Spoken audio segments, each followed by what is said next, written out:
ఈరోజు మోర్తాడ్ మండల కేంద్రంలో మొన్న జరిగినటువంటి తాళారాంపూర్ గౌడ కులస్తులకు మరియు వీడీసీ సభ్యులకు జరిగిన గొడవలో భాగంగా ఒక రిపోర్టర్ వృత్తిలో ఉండి కవరేజ్కి వెళ్ళిన అశోక్ అనే రిపోర్టర్పై అమానుషంగా దాడి చేసిన వీడీసీ తాళారాంపూర్ వీడీసీని కఠినంగా శిక్షించాలని ఈరోజు మోర్తాడ్ మండల కేంద్రంలో జాతీయ రహదారిని దిగ్బంధం చేసి నిరసన తెలపడం జరిగింది.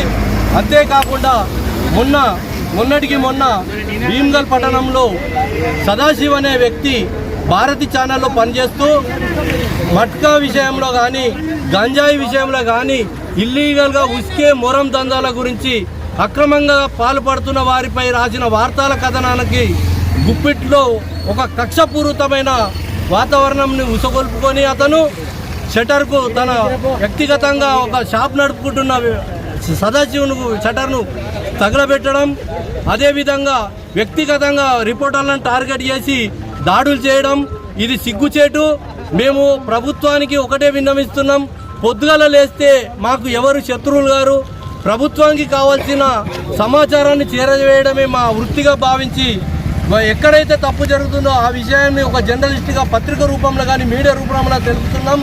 అవి కక్షపూరితమైన మా మీద పెట్టుకొని దాడులు చేయడం సిగ్గుచేటు. ఇటువంటి దాడులు చేసిన వారిపై కఠిన చర్యలు తీసుకోవాలని ప్రభుత్వాన్ని వేడుకుంటున్నాం. ఈరోజు హలో జర్నలిస్ట్ చలో మోర్తాడ్ కార్యక్రమానికి విచ్చేసినటువంటి నలుమూలల ప్రాంతాల నుంచి వచ్చినటువంటి అనేక ప్రజా సంఘాలకు, ప్రజాస్వామ్యవాదులకు, అంబేద్కర్ సంఘవాదులకు, జర్నలిస్ట్ సోదరులందరికీ పేరు పేరున నమస్కారాలు తెలియజేస్తూ ఈరోజు తాళారాంపూర్ గ్రామానికి వెళ్ళి మరి అక్కడ ఉన్నటువంటి దాడిని, అక్కడ ఉన్నటువంటి అమానుషత్వాన్ని, చీకట్లో జరుగుతున్నటువంటి అక్రమాలని బయటికి వెలుగులోకి తీయడానికి వెళ్ళినటువంటి మరి అశోక్ అన్న గారి మీద దాడి చేయడం, జర్నలిస్టు అశోక్ అన్న మీద దాడి చేయడం చాలా దారుణమైనటువంటి విషయము. ఎక్కడో నలుమూల ప్రాంతాలలో అనేక చోట్ల అక్రమాలను, అన్యాయాలను, ప్రమాదాలను అన్నిటినీ పొద్దున లేవగానే ప్రజల ముందు ఉంచుతున్నటువంటి ఈ జర్నలిస్టు సోదరులు అనేక మరి అక్రమాలను, ఎన్నో భూ కబ్జాలను, అనేకమైనటువంటి అవినీతి కార్యక్రమాలను ప్రజల ముందు ఉంచుతున్నటువంటి జర్నలిస్టు బిడ్డల మీద దాడి చేయడం అనేది ఇది ఒక చాలా దారుణమైనటువంటి విషయము. ఎక్కడ కూడా ప్రజాస్వామ్యంలో ఇట్లాంటి దానికి చోటు లేదు.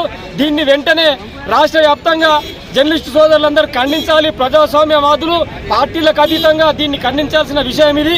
కాబట్టి దీనిని బీసీఎస్ఎస్ జేఏసీ జిల్లా కమిటీ తరఫున తీవ్రంగా ఖండిస్తూ ఉన్నాం. కాబట్టి మరి రాబోయే రోజుల్లో జర్నలిస్టు సోదరు మీద రక్షణ కల్పించి పోలీసు వారు ప్రొటెక్షన్ ఇచ్చి వారిని కాపాడాల్సిన బాధ్యత ప్రభుత్వం మీద ఉన్నది. కఠినమైన ఒక సెక్షన్లు అమలు చేయాల్సిన అవసరం ఉన్నది. వెంటనే మన జర్నలిస్టు సోదరులందరినీ కాపాడుకునేటటువంటి బాధ్యత కూడా అందరి మీద ఉన్నదని చెప్పేసి ఈ సందర్భంగా తెలియజేస్తూ